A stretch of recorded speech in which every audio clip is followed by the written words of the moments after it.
aujourd'hui, quand je décide de mettre fin au combat, je suis vraiment sûre de ma puissance et quand j'y vais à 100%, eh ben, ça va pas au bout.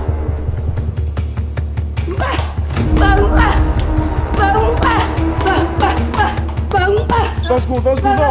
Lâche pas.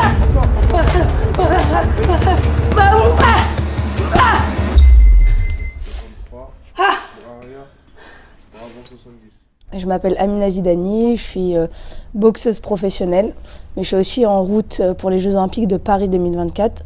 Aujourd'hui, je suis 6 fois championne de France, vice-championne du monde universitaire et je suis numéro 1 dans ma catégorie en équipe de France.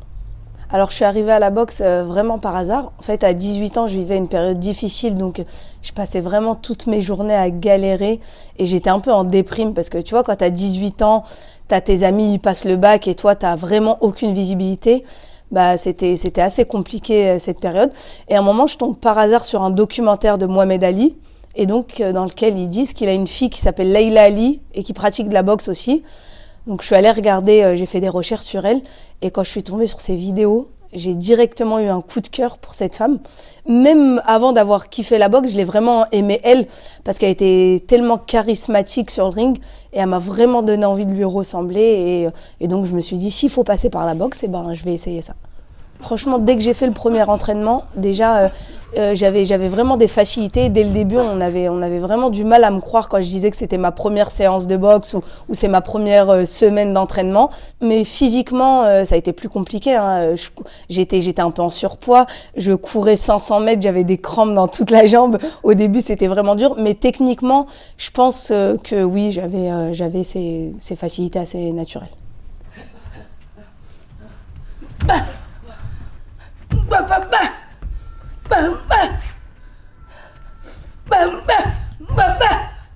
Ben, la première grosse échéance, ça a été, je pense, mon premier championnat de France en 2016. Non, je dirais même mon premier championnat de France en 2015, sur lequel je me suis ratée. J'avais perdu en quart de finale face à une fille qui avait beaucoup d'expérience, qui était en équipe de France. Et franchement, quand on allait à ce combat, j'étais pas en mode j'y vais pour prendre de l'expérience. Je me suis pas du tout mise en infériorité, mais je crois que le stress, il m'a vraiment bouffé. C'était tellement important que ça m'a bouffé de l'intérieur et je suis passée totalement à côté du combat. Et aujourd'hui, honnêtement, ça a été un échec. C'était mon premier échec, on va dire, dans la boxe.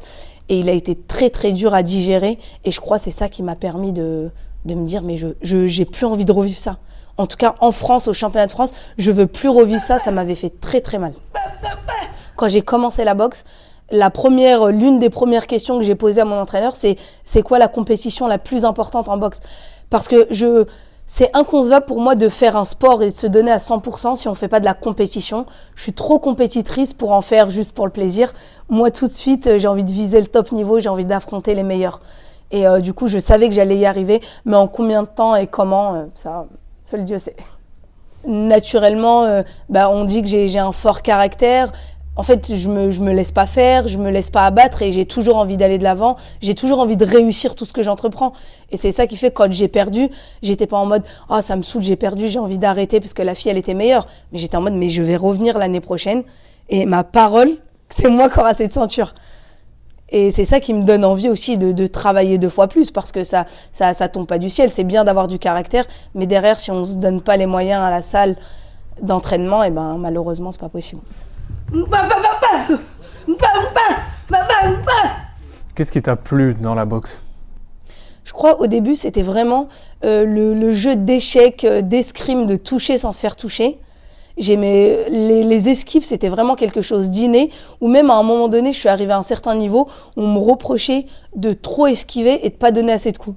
J'aimais vraiment, mon objectif c'est je prends pas de touche sur tout le round.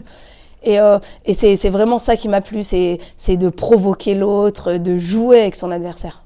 Alors j'ai eu une période où ça a été des moments très difficiles parce que quand je suis rentrée en équipe de France, on a vraiment voulu me modifier mon style de boxe parce qu'on disait dans le haut niveau, c'est comme ça passera pas, c'est pas possible, faut boxer en avançant, faut lever les mains et aller chercher le contact. Et en fait, c'est pas un style qui me correspondait et très honnêtement, je prenais pas du tout de plaisir à boxer comme ça. C'était beaucoup de pression. Et je pense que là, en fait, avec la maturité, avec la confiance que j'ai, je suis en train de récupérer mon style et de le peaufiner encore mieux, parce que l'objectif aujourd'hui, c'est de gagner des combats. Je prends du plaisir, mais c'est aussi de remporter des combats et d'atteindre mes objectifs. Passer pro, c'était vraiment dans un coin de ma tête, mais je m'étais dit que je passerais pro après les Jeux Olympiques. Et déjà, il faut savoir qu'avant 2019, les professionnels n'avaient pas le droit de faire les Jeux Olympiques. Et donc, c'est la raison pour laquelle moi, j'ai jamais voulu passer pro, parce que mon objectif, c'est les Jeux. Et du coup, à partir de 2021, quand on a su que pour les Jeux, en fait, moi, j'étais en course pour Tokyo. Et le tournoi de qualification, il a été annulé. Et donc, à ce moment-là, je savais que Tokyo, pour moi, c'était fini. Et ça a été dur. Parce que tu sais, quand tu te prépares pour un objectif pendant des années et qu'un matin, on t'appelle, on te dit « Désolé, Amina, le tournoi de qualif, il est annulé. » Et en gros, tu n'as plus aucune chance de te qualifier, c'est fini. Bah, tu prends une grosse claque et tu mets du temps à t'en remettre. Et le fait d'être passé pro, ça m'a vraiment reboosté. Et le pro, tu sais, c'est un monde qui est totalement différent du monde amateur. Tu prends du plaisir différemment. Et aujourd'hui, je kiffe vraiment boxer en pro. En fait, ce qui change, c'est le show, tout ce qu'il y a autour. Quand tu fais des combats pro, déjà, les gens, ils peuvent beaucoup plus se déplacer. On boxe souvent à domicile. Alors qu'en boxe amateur, moi, à part pour les championnats de France, je boxe jamais en France. On boxe toujours en Pologne, en Serbie, en Italie, en Allemagne. Et on n'est jamais chez nous. Donc, les gens nous suivent sur des liens, c'est compliqué, en fait. Du coup, les gens, ils te donnent de la force, mais au final, ils sont jamais là pour tes combats. Et moi, je suis quelqu'un qui adore boxer à domicile. Quand je suis chez moi, j'ai pas envie de dire ce mot, mais je suis à la limite de l'imbattable. Je suis vraiment dans un kiff, dans une confiance. Et ça, c'est ce que je retrouve en pro. Que le bras avant, pas de bras arrière. 1 minute, bras arrière. 30 secondes récupération.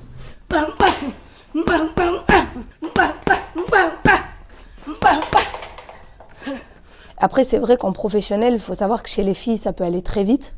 Il peut y avoir beaucoup d'opportunités. Là, dans même pas une semaine, je boxe pour la WBC francophone qui va super bien me classer.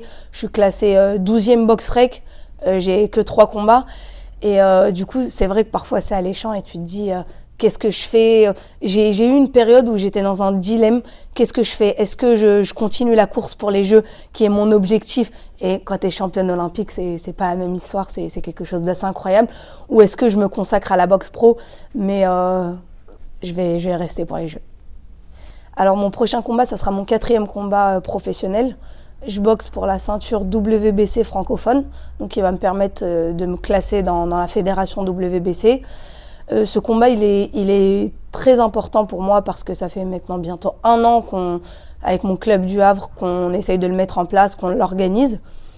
Et je boxe à domicile. Depuis ma finale du championnat de France amateur en 2017, j'ai pas reboxé dans ma ville. Et ça, c'est un peu un retour aux sources. Et voilà, j'ai très très hâte. C'est un truc qui me fait du bien. Et contrairement à certaines personnes où ils peuvent être tétanisés de se dire je me dois de bien boxer, de bien faire les choses parce que je suis chez moi, parce que je peux pas perdre devant ma famille. Moi, je suis vraiment tout l'opposé. C'est quand je sais que je prends du plaisir, que je suis bien à ma famille, à mes amis, et ça part tout seul.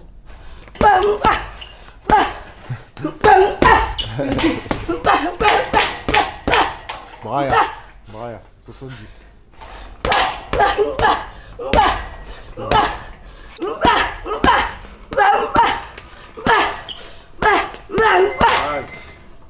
Bras arrière, 70. Je pense, là, ça fait quelques mois qu'on travaille avec Kassa sur certaines choses et j'ai envie de montrer que c'est acquis. Le travail aussi de confiance, de puissance, j'ai envie de montrer que c'est acquis et go Kassa, là, ça c'est validé et on passe à autre chose. En réalité, j'ai pas forcément préparé que ce combat parce que j'avais pas mal de compétitions aussi en amateur. Mais il faut savoir que dès le début de saison, en septembre, avec Kassa et les autres membres de la team, on est allé faire un camp d'entraînement au Sierra Nevada en Espagne. Donc c'est un stage en altitude. Et pour un début de saison, c'est très très bon pour travailler vraiment le fond, le cardio. Et en altitude, c'est une vraie galère, hein. Les premiers jours, tu souffres. Mais après, dès que tu redescends, on va dire en ville, tu sens tout de suite les bienfaits. On se déplace pas mal. On est aussi allé à Londres. Et là, c'est vraiment des stages de sparring. Là-bas, la boxe, c'est un métier. Les gens, ils font ça tous les jours. Et il y a beaucoup de niveaux et il y a énormément de filles de ma catégorie. Donc, ça m'a vraiment permis de me frotter au meilleur et de voir l'évolution. on a beaucoup s'entraîner, varier les mises de gants, au final, la vraie progression, tu la sens en combat.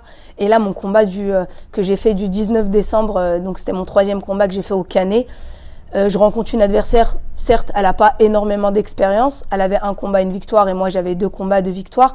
Mais derrière, en fait, je pense comment j'ai été décisive dans ce combat, et ben ça m'a montré qu'aujourd'hui, quand je décide de mettre fin au combat, je suis vraiment sûre de ma puissance, et quand j'y vais à 100%, et ben ça va pas au bout.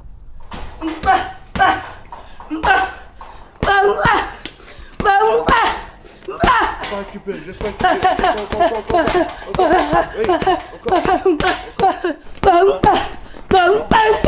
Ma prochaine adversaire, c'est une Serbe, elle s'appelle Nina Pavlovic. C'est une fille qui a beaucoup plus de combats que moi, je pense qu'elle en a une 15aine. Son avant-dernier combat, elle a boxé pour un championnat du monde qu'elle a perdu.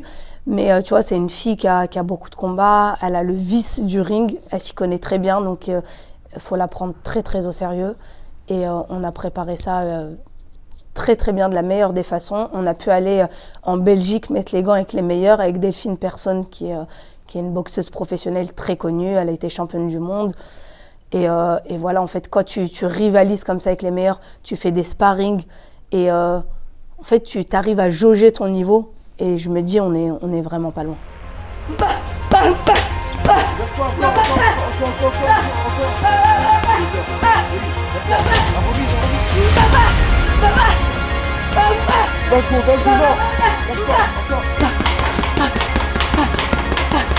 J'ai envie de boxer, de montrer de la belle boxe. Et avec le travail qu'on a fait, ça devrait pas aller.